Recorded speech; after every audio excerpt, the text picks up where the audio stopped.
Welcome back to Movement Professional. So this is another episode of It Hurts When I Do This. Today I'm going to be talking about knee pain when going upstairs.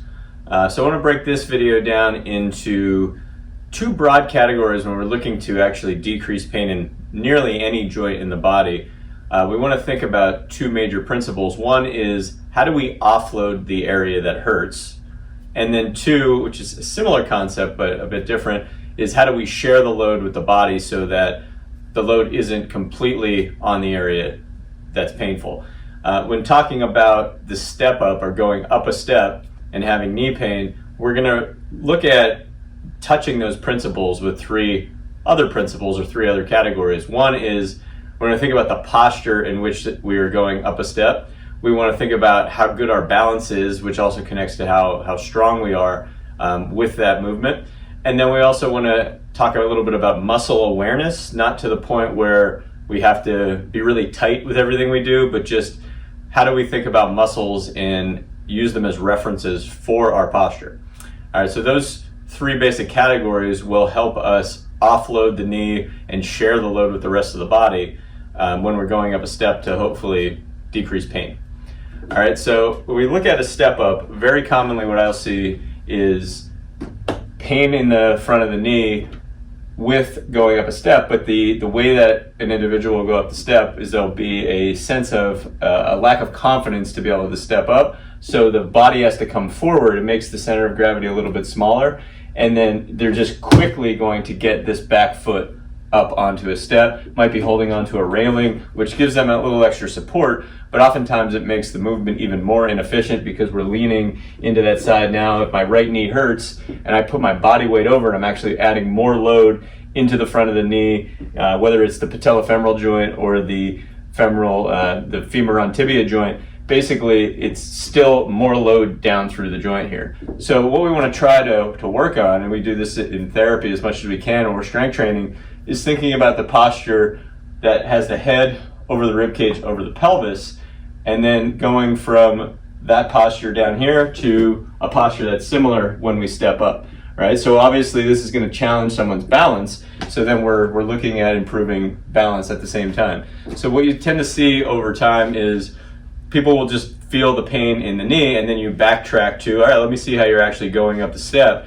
And there's just not an ability to maintain posture going up a step because the balance is so off. So it needs to be trained oftentimes with some support, but also just with some awareness of, if you're going to use a railing and you're using it anyway, use it to help your balance or your posture, not to add more load down into the knee that you're trying to offload. All right, so that's important, and it's not necessarily an easy process, but just switching the mentality around, all right, my goal is to keep my head over my rib cage, over my pelvis, or you can think, I want to lead with a belt when I stand up. I don't want to think push down through the leg that's stepping up. I want to think pull up with the opposite leg, and that can be a very helpful cue.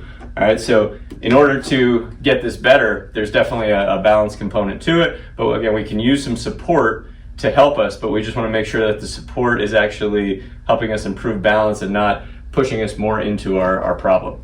All right, so if we're looking at the idea of muscle awareness, then when we lean forward, a lot of times that's going to make my knee is going to extend when I stand up. I'm loading into the front of my knee, my quadricep, but I'm doing a lot less with muscles in my center towards the core. And typically, if I don't get this hip extension coming all the way up into this good posture, I'm usually going to mute the muscles of the hip extenders, which would be glute and the high hamstring.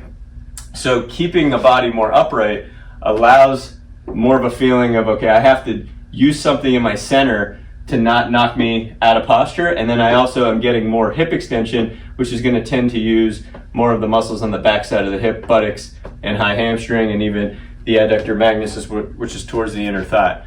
So having just an awareness of a little bit of tension around the front of the belt line and trying to find a little bit of tension at the top in the buttocks and even the high hamstring can be a very useful cue when teaching the reference for posture, especially if you don't have somebody pointing it out to you, you don't have some type of mirror to look at your posture, then you can use the muscle awareness to tell you, all right, you're moving more into the right direction. And one last thing I'll talk about when connected to posture or connected to offloading the knee is depends on what knee is painful, and we may have a slightly different strategy if one knee is painful versus another. So the concept of lateralization, I've talked about it in other videos, but for instance, if the right knee is painful, I tend to see on more people that people are putting more weight through their right leg than they are through their left to start. So as a therapist, I tend to view the right-sided knee pain as something I want to offload by teaching people how to get to their left side a little bit more.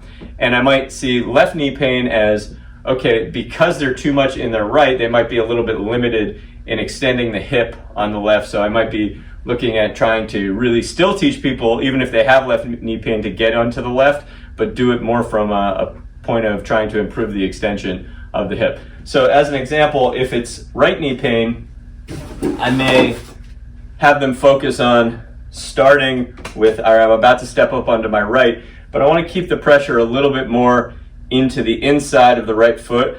And before I step up here, I want to think about my left abdomen. I actually want to start with my nose over the middle of my left knee a little bit. And then as I start to stand up, again, I don't want to think about pushing into this right side. I just want to think about pulling up and seeing if I can keep some tension in my left abdomen. Sometimes it's helpful to even create this little bit of a reach with the right hand, which steers your body a little bit more left. And we're always using pain as feedback to see if it makes an adjustment. All right, so if I have this right knee pain and I'm trying to step up and I think inside of the right foot, left abs, maybe a little bit of a reach with the right hand, left abs are still engaged, and my body is a little bit oriented left, and that takes a little bit of load or pain away on the right side, then I have a bit of a confirmation. I want to go in that direction. I can do more exercises in different positions that will start to kind of guide the patient that way and build more awareness that way.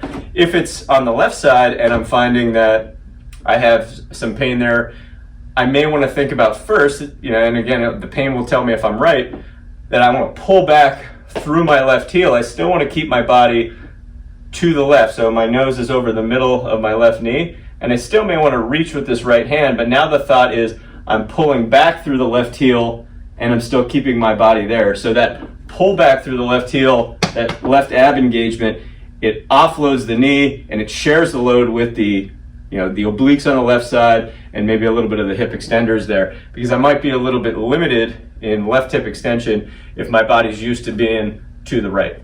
All right, so that's just something that I'll try as a therapist, and I'm not going to treat the right-sided knee pain exactly the same as I treat the left-sided knee pain, but then I'll let the symptoms tell me what direction to go. So that's an assessment that you can do, is if if it's right-sided pain and you assume that you're a little bit too much to the right, try to think about those left abs, that left hamstring, pulling yourself up with the left. If you're stepping up with the right, keep yourself more to the left as you step up. See if you can bias a little bit more of the inside of that foot. All right, so that's just a little bit of an aside. Sometimes you need a good therapist to help guide you with that, but that can be quite useful as a way to, again, offload and share the load to take some pain away from the knee. Hopefully that makes sense. If you have any questions, you can go to movementprofessional.com. I'll see you next time.